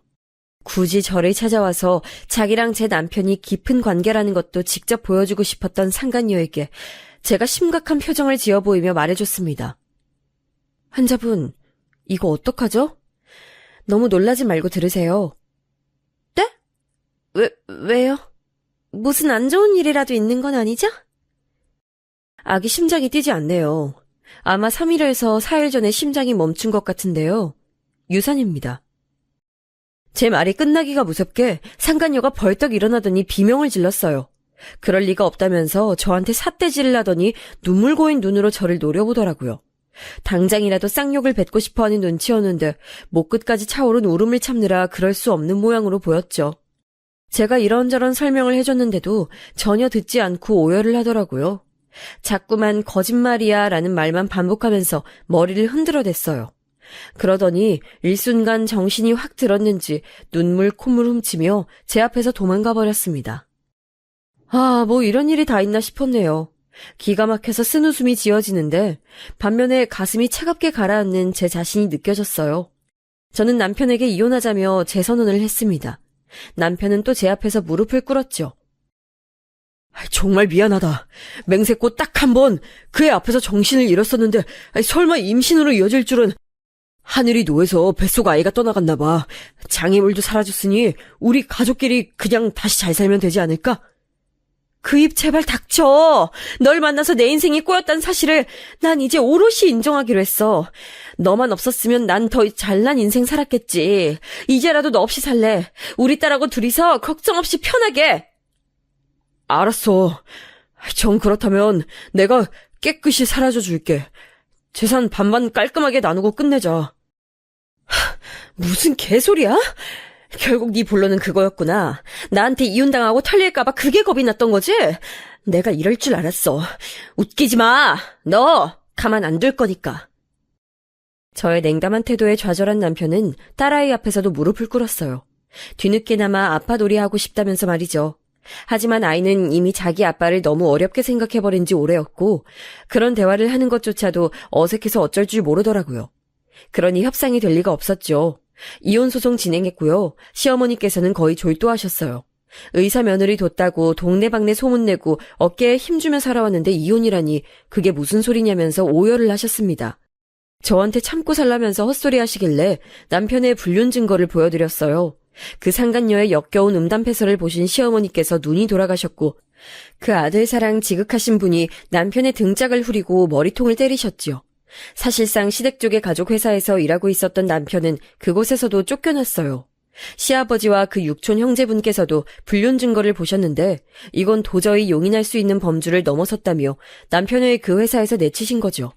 생각 외로 단호한 시댁의 조치에 제가 놀랐답니다. 팔은 안으로 굽으니까 그게 언제까지 갈지 몰라도 우선은 감동이었네요. 상간녀한테도 당연히 소송 걸었고요. 남편과 둘이서 왠지 애틋해진 것 같길래 제가 남편한테 숨겨왔던 사실을 밝혔어요. 상간녀가 저희 집 도우미 아주머니의 끈아풀이었던 걸 말이죠. 남편의 심경을 다 맞췄던 게 운명적인 사랑이어서 그랬던 게 아니라 아주머니로부터 다 들은 게 있어서 그랬단 사실을요. 그러자 남편이 크게 충격받았는지 그 상간녀를 저버리고선 저를 찾아와서 눈물 콧물 다 짜내고 난리를 쳤었어요. 제가 자기 인생의 유일한 진짜 사랑이라고 하면서요. 그런 진심 진작에 보여줬다면 얼마나 좋았을까요? 하지만 이미 늦은 뒤였죠.